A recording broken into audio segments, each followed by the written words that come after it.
Talk radio great again.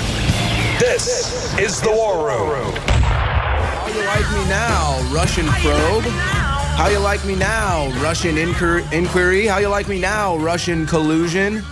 Oh, that's right. It's all hitting the Democrats in the face. Wow, unbelievable what's going on right now with the Russian probe that was supposed to be into Trump and his campaign, and now it's boomeranged back onto the Democrats. We're going to have more of that. We're going to have all kinds of news. You've got Corker basically flopping around because of Trump. You've got Jeff Flake, who's now retiring essentially because of Trump. And it's also being reported that, yes, Jeff Flake is from Snowflake, Arizona. Jeff Flake, the snowflake from Arizona. You cannot make this stuff up. You had a guy breach the White House today and protest Trump throwing out Russian flags. We're going to give you the details on that guy that you haven't heard yet. Pretty shocking that he was able to get into the White House. The stock market continues to make history as Trump is continuing to see the economy boom. Also, 1.5 million fewer Americans on food stamps under Trump. You've got CNN. You know, this is funny. So a year ago today, give me the doc cam here, guys. A year ago today, Hillary Clinton tweets this. Donald Trump refused to say that he'd respect the results of this election. That's a direct threat to our democracy. It's wonderful here. A year ago today, that was the 24th of October, 2016. Here we are in the year 2017. And look at the headlines on Drudge. Guys, back to the doc cam. Dems calling psychologists to talk about Trump mental health. No, they're calling psychiatrists because they have mental problems. Don Lemon weeps on air. Activists scream at sky on election anniversary. And Stevie Wonder performs the national anthem on his knees. So who's not accepting the results of the election, folks? Is it Hillary Clinton or is it Donald Trump? Is it Republicans or is it Democrats? Is it conservatives or is it liberals? Well, the answer is pretty obvious, isn't it? Yes, indeed it is. Weinstein Gate continues to collapse. You've got now James Toback has over 200 accusers. You've got a famous photographer who's now being alleged and being blackballed from certain venues. So we've got all of that. We've got some craziness in the news as well. And then how about MSNBC shooting a special report on Trump's border walls? And then in the middle of the report, a non-citizen hops over the wall. So we'll also have that video as well as some other classics. Protester of Ben Shapiro says that he doesn't like the Constitution. You've got a billionaire Democrat, Tom Steyer, who is spending $10 million on an ad campaign to have Trump impeached. So we'll have that video as well as the announcement today that the House Intelligence Committee is going to be probing into the Clintons' uranium deal.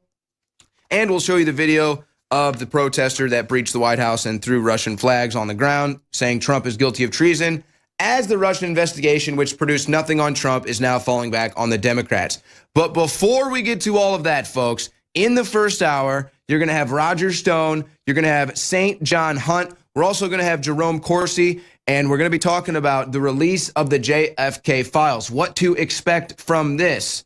What do we expect to be redacted? What have we seen in the past with document releases similar to this? So you're going to hear from the experts, Roger Stone and St. John Hunt on the other side, and of course, Jerome Corsi as well in the first hour. And then in the second hour, I'll be joined by Candace Owens in studio, and then in the third hour, probably take your phone calls. So we've got a stocked War Room show for you today. You can follow us on Twitter at War Room Show for all of our live content, warroom.show for all of the 10 hours of Infowars broadcast, infowars.com/show, and always infowarsstore.com. That's how you support us, folks. Don't go anywhere. Roger Stone, St. John Hunt on the other side of the War Room. I'm Roger Stone, and you're at the right place. You're at the War Room with Roger Stone and Owen Schroyer. This is our expanded programming the brainchild of Alex Jones and supported by our listeners who religiously and loyally go to the Infowars.com store to support the broadcast. We ask you again to be generous because it's a win-win. We are the resistance, we are the tip of the spear, and we need your support. We don't have a bunch of Wall Street billionaires or foreign oligarchs writing multi-million-dollar checks to keep us afloat here at Infowars. No support from the Ford Foundation or the Rockefeller Foundation or George Soros. We have to depend only on you and your generosity and your loyal support for Infowars. And I am shocked at the way the worm has turned in Washington. A week is a lifetime in American politics, and with the new revelations about Uranium One, coupled with what we learned yesterday about Robert Mueller getting preferential treatment to be included as an investor in a Soros-run hedge fund, it seems to me that the Democrats' entire narrative seems to be collapsing around their very ears. Well, we're having the narrative collapse too, Roger, right in front of their faces, but for some reason, their minions don't understand this. I mean, today, you have a guy protesting at the White House, throwing out Russian flags, saying treason. You have Tom Steyer buying a $10 million national television ad campaign saying we need to impeach Trump. So it's like they don't even care. They're pathological liars at this point. They believe their own lies. And it doesn't matter that the whole Russian collusion thing has fallen back onto the Democrats. They're moving forward with their conspiracy theories that it was Trump and the Russians. Well, one big victory today, the very first scalp for the belt of Steve Bannon, Rhino Senator Jeff Flake of Arizona announces that rather than fight for his seat, he will retire. This is going to send shockwaves through the nation's capital. Now, the truth is, President Donald Trump had the opportunity to take out politically, of course, Senator John McCain in the 2016 Arizona Republican U.S. Senate primary. Jared Kushner, his son-in-law, and others convinced the president that he should do his party duty and, albeit reluctantly, endorse John McCain. He did so. He has been repaid with nothing but treachery from that time. Anyone who has seen some of McCain's recent performances realize that this is a man out of control. Now, Senator McCain's meltdowns, his red-faced temper tantrums, his fits are a thing of legend in the U.S. Capitol. They are well known. But what I notice is the senator gets particularly agitated when you start to ask him hard questions. Why, Senator McCain, did you take $1 million into the McCain Institute from the Saudi government at the same time you, Senator, were opposing the release of the congressional report which outlined the role of the Saudi royal family in 9/11?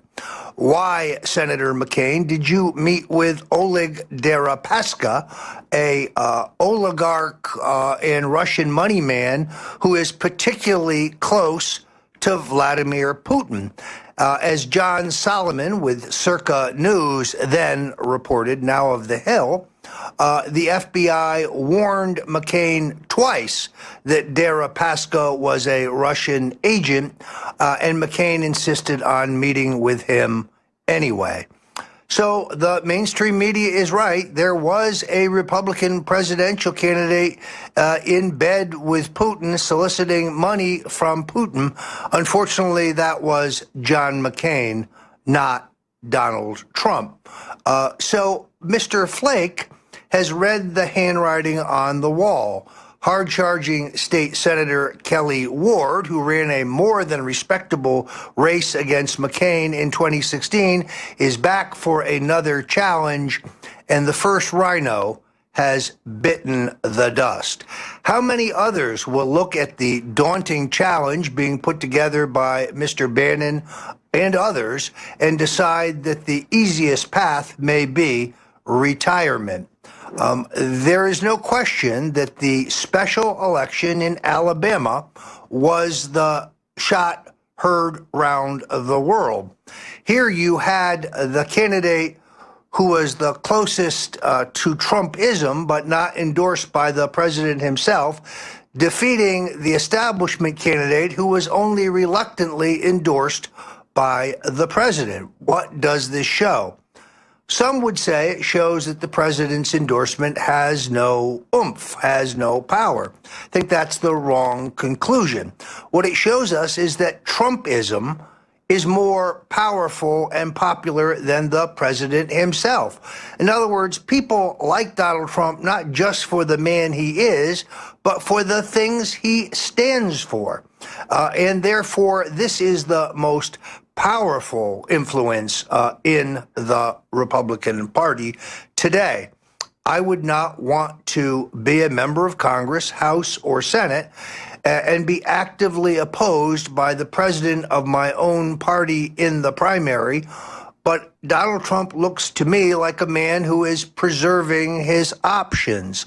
I don't think, as I said in the first segment, that he will unilaterally endorse all of the conservative challengers being recruited by Steve Bannon and his allies, nor do I think he will endorse none of them. But the defeat of just one rhino, the defeat, in this case, the withdrawal from Rhino Jeff Flake, has an impact on others still in the caucus who have to vote on the proposals of this administration. Right now, the Senate version of the budget, far more generous, a lot more spending, a lot fewer cuts than the House version of that budget. And lo and behold, the White House is leaning on House members to support the Senate version. When are they going to learn that expanding the swamp is not going to solve our problems? Joining me in the next segment is St. John Hunt, the author, researcher, musician, singer, songwriter, son of the legendary CIA operative E. Howard Hunt. And we'll be looking to Mr. Hunt to talk to us about the import and the impact of the JFK classified documents that President Trump elected to announce he would declassify after I spoke to him last Thursday morning. The deep state is abuzz over what these documents may reveal. They're probably even a bit more of a tizzy trying to figure out how to redact and withhold and hold back as much information as possible. And right now, there are bureaucrats somewhere in a conference room feverishly trying to figure out a way to stop the American people from getting the truth. We cannot let the president's bold, courageous decision be nullified by a bunch of deep state bureaucrats. Joining me later in the program, Dr. Jerome Corsi, who has examined the batch of documents released in July by the National Archives that pertain to the Kennedy assassination and finds them wanting, finds them overly redacted and with too much material withheld. I'm Roger Stone, you're on The War Room, and we'll be right back. Welcome back. I'm Roger Stone, joined by my colleague Owen Scheuer, and you are here at The War Room. This is the expanded programming mandated by Alex Jones, and we are on our way to a day when we have round-the-clock Infowars, but today we're now standing at great live programming at almost 10 hours a day, so you never need to be without your Infowars fix. Joining me now is a man that I have come to respect as a true Renaissance man. He is not only a brilliant writer and researcher, author of his own books, but he is also a singer, songwriter, poet, and troubadour. I refer, of course, to my friend St. John Hunt. St. John, welcome to the War Room. Thanks, Roger, very much for having me. And yes, everything you said was true. So I'm happy to be on your show. Now, thank you. Now, I know that you had millions of viewers only a little while ago when you were on with Alex Jones, but I could not resist the opportunity to have you join me. We're going to take it a little bit differently because you and I have co-authored a terrific book called The Bush Crime Family, now out in paperback and available at Amazon or Barnes & Noble, Books A Million, soon to be available on the Infowars.com store site.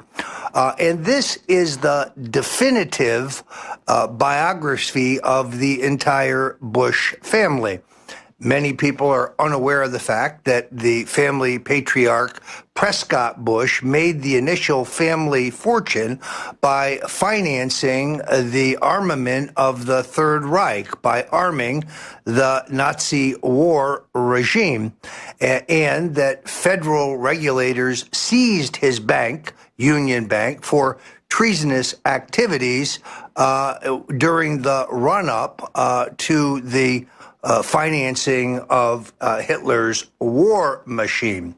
And I think a lot of people don't know that the 1992 JFK Records Release Act, which was signed into law, ironically, by President George H.W. Bush, who felt that he had little choice because of the public clamor that had been caused by Oliver Stone's great movie, JFK, and the earlier revelations of the House Assassinations Committee. Bush essentially signed into law a law that would turn around and expose him as having lied about his whereabouts on November 26, 1963, lied about where he was the day before, lied about where he was the day after, and then, incredibly, said for 30 years he could not remember where he was the day John Kennedy was killed. So we have a terrific piece of scholarship in the Bush crime family, but few men know the actual secrets of the Kennedy assassination in the way St. John Hunt does. If you would, recap the experience with your father at the time of his life that he is literally has one foot in the grave. He is on his deathbed, and that is when you and Alex Jones shock the world with what you learn. Well, that's very true, Roger. It was very late in my father's life, and he was very near death. He'd had a lot of complications with pneumonia. He'd had gangrene in his leg, which had been amputated and worked on 2 different times. And but there was a little bit of fight left in him. His mind was very clear. His body was failing him, but his mind was strong. And he wanted to set the record straight. I must take some credit for prompting him to do so. In the last year or 2 of his life, there had been many accusations against my father, saying that he was a participant in the JFK assassination, and I wanted to know if that was true or not. I mean, I felt that I could reach my father on a level that very few other people could. In other words, he's been compelled to answer that question in front of the Senate and the Congress, and he denied it all those times. But when it was just him and I by the hospital bed that he was laying in, he unraveled a story to me about his prior knowledge of the JFK assassination. And this, to me, was a monumental thing that he did. It wasn't out of guilt. I must clear this up. He didn't feel guilty about having prior knowledge or being involved in the JFK assassination. He was proud of his actions. He truly and deeply felt that John F. Kennedy was a threat to national security, and as did certainly many others in the industrial complex, the military-industrial complex. Johnson certainly felt Jack Kennedy was a threat on many levels.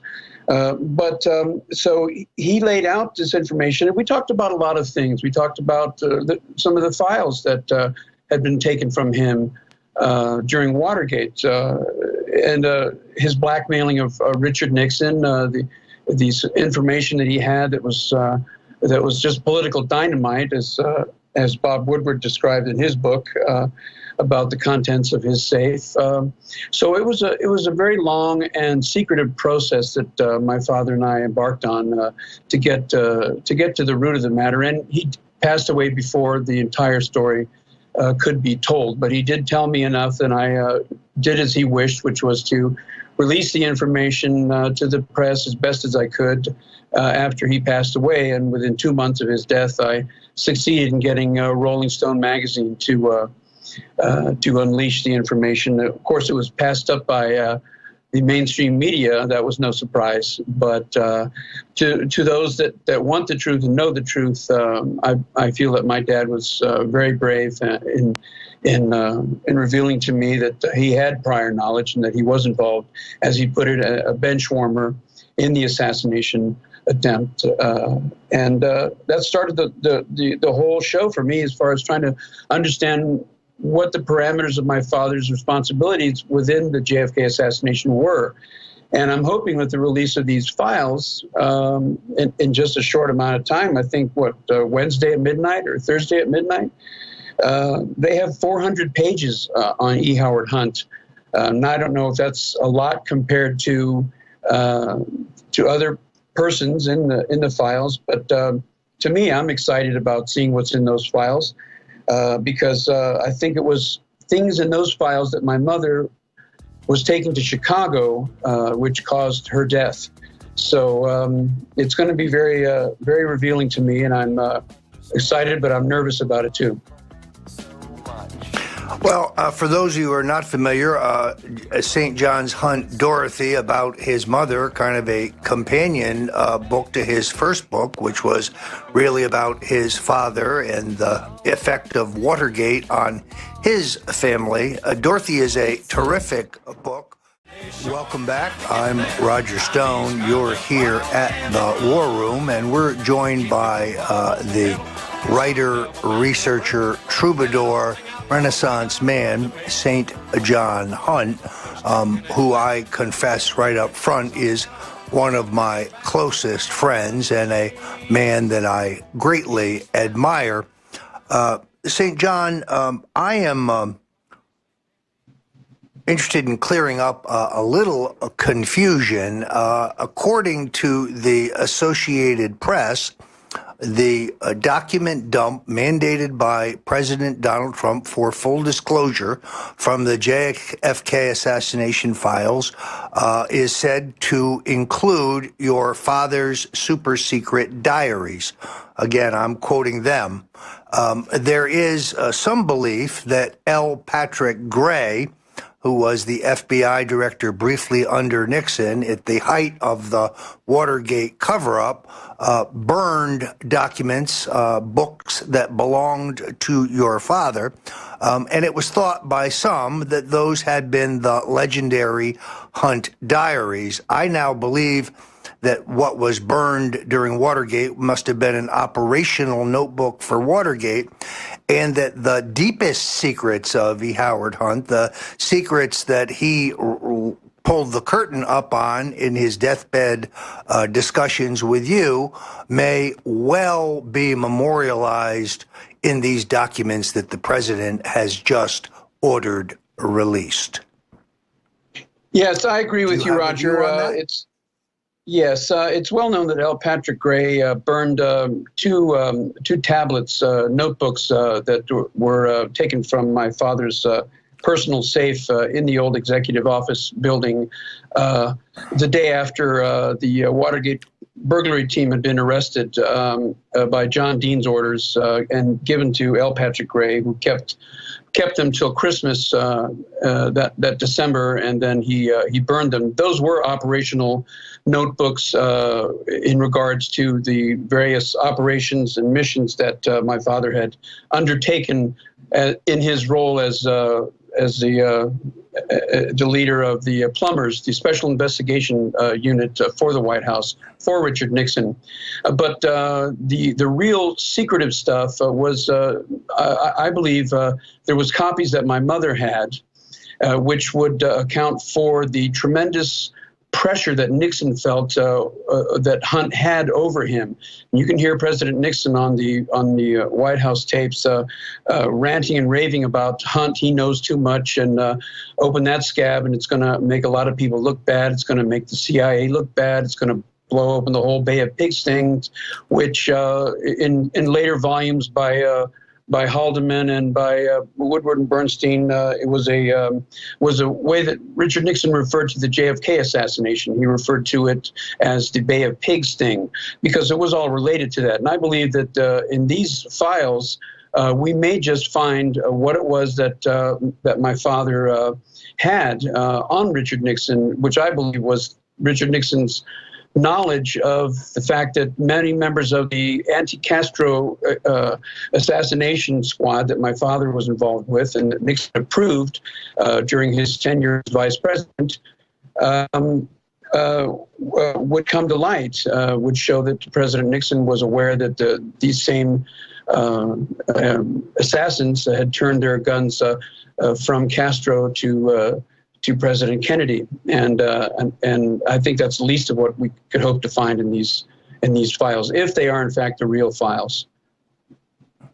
I think you've just put your finger on it. We now know what E. Howard Hunt knew, which is that the Central Intelligence Agency had teamed up with the mob in an effort to whack Fidel Castro. Why?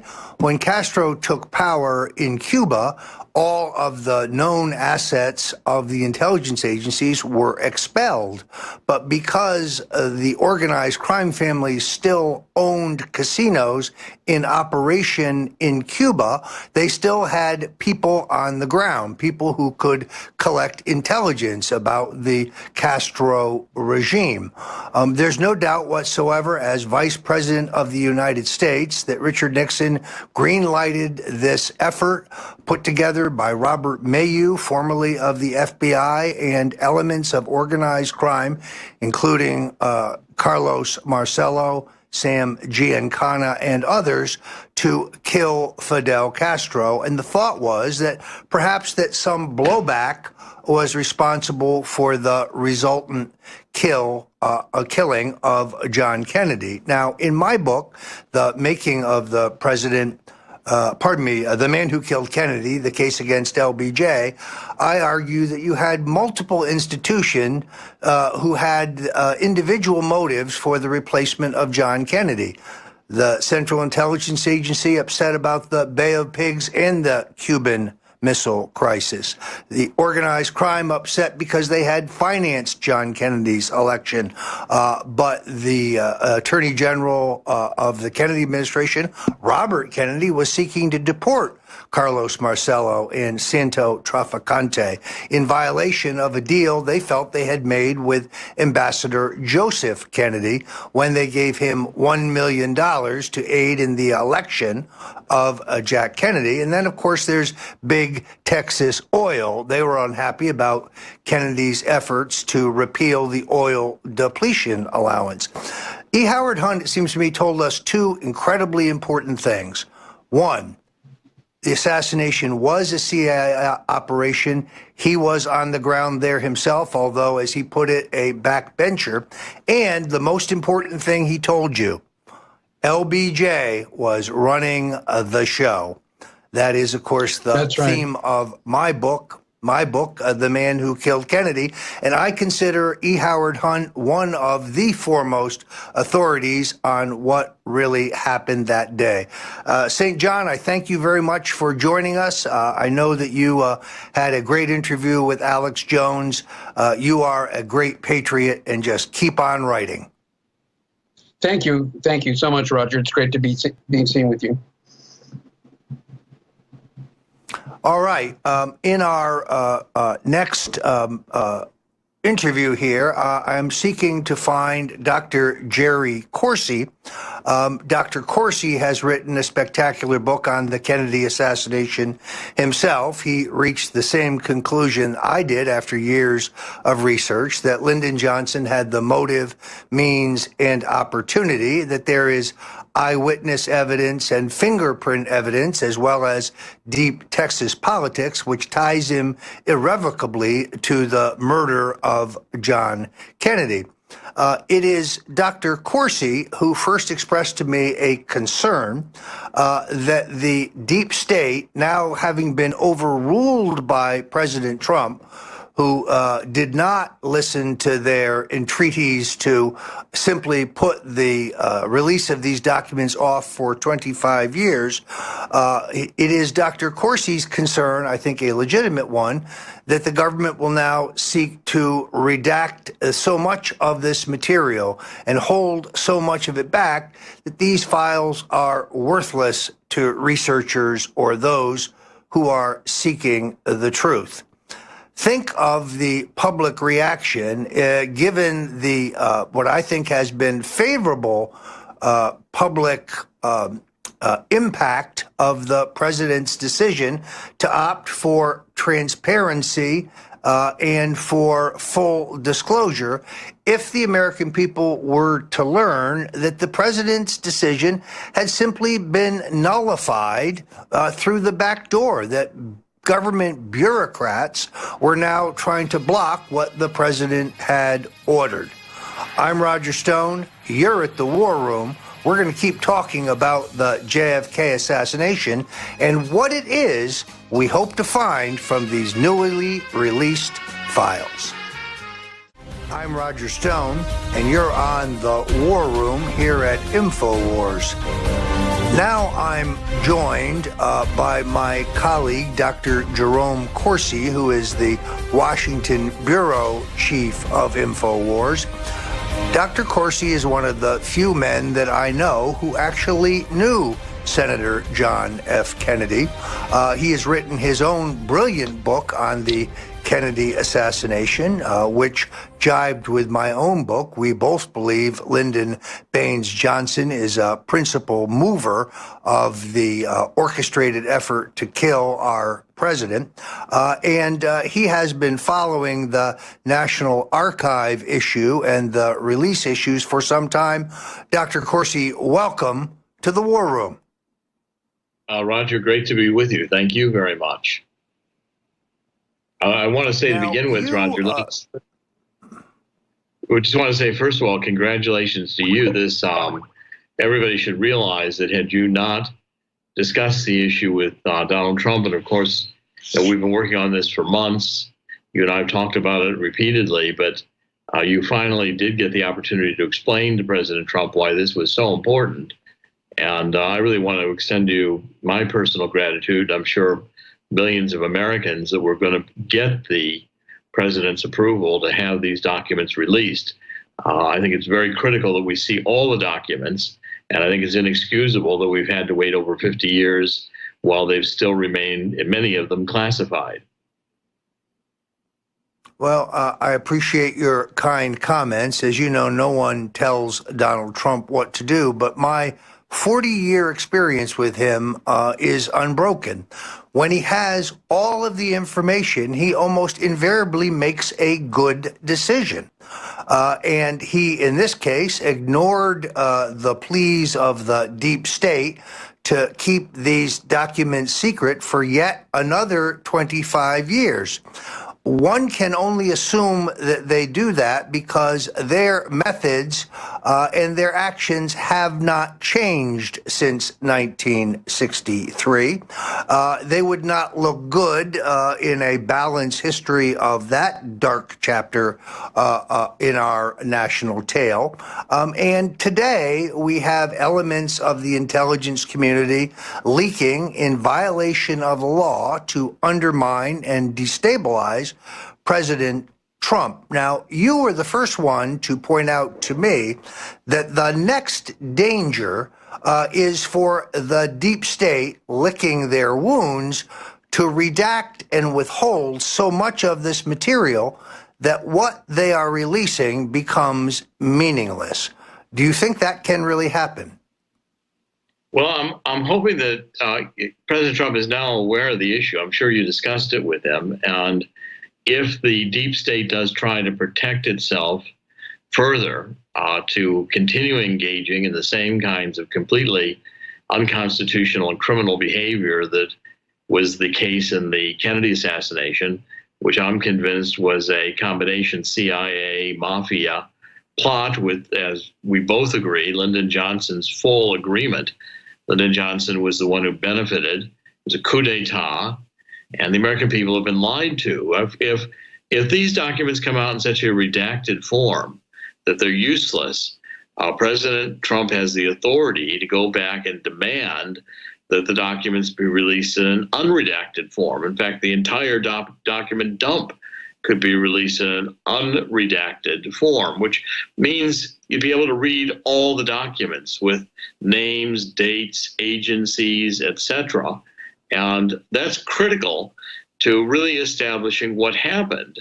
I mean, I'm sure the deep state's already destroyed thousands of documents that we'll never see, but at least in what remains, I think we're going to find some further confirmation that Lee Harvey Oswald was working hand in hand with the CIA at the time of the assassination, had been doing so since he was in James Angleton at the CIA's defector program as a Marine who defected to Russia as a counter agent, really a double agent working for the United States, and had always been working for the United States, also on the FBI's payroll at the time of the assassination. That came out in the closed meetings, the minutes of the meetings of the Warren Commission itself, something that Alan Dulles went into panic over and tried to prevent from being made public, the FBI connection to Lee Harvey Oswald. And we're going to find out a lot more about Cuba and Russia and this trip to Mexico that Lee Harvey Oswald made. I'm confident the deep state, had you not intervened with President Trump, and President Trump not made the right decision, which took a lot of courage, the deep state would have buried these documents for another 25 years simply because it does not want to expose what is increasingly apparent to the American people. The deep state is acting in a criminal fashion. And I think it's got to be put to an end, and hopefully this document dump will assist us in achieving that goal. Well, you mentioned the Mexico City adventure, where it is alleged that Lee Harvey Oswald traveled to Mexico City, where he made appearances at the Soviet and the Cuban consulates. The problem with this is we also have the audio tape of a phone conversation between FBI Director J. Edgar Hoover and President Lyndon Johnson, in which Hoover tells Johnson the man seen in Mexico City doesn't bear any resemblance to the man who was arrested and subsequently murdered, Lee Harvey Oswald. So I am hopeful that the government's files will shed some light on that particular question. Philip Sheenan from the Washington Post yesterday was quoted as saying, "We know Oswald went to Mexico City where he met with both Cuban and Russian spies." I would say no. We know a man claiming to be Oswald went to Mexico City. And more than that, we do not know. as you know, Dr. Corsi, the last time there was a massive data dump like this, we learned that the KGB had conducted their own investigation into the Kennedy murder. They determined that Lyndon Johnson was the perp. We knew that French intelligence had conducted their own independent inquiry at the request of Jacqueline Kennedy. They also concluded that Lyndon Johnson was a ringleader. Johnson controlled the Dallas County District Attorney. Johnson controlled the Dallas City Police and the Dallas County Sheriff's Office. Murder in 1963 was a state, not federal crime. That put Lyndon Baines Johnson in firm control of the investigation and the cover-up. I do want to touch on one other thing, Dr. Corsi. You've had a series of brilliant articles about malfeasance in the Obama Justice Department, and you have focused on an incredible case of a man named William Billy Walters, a investor, philanthropist, and high-stakes gambler out of Las Vegas.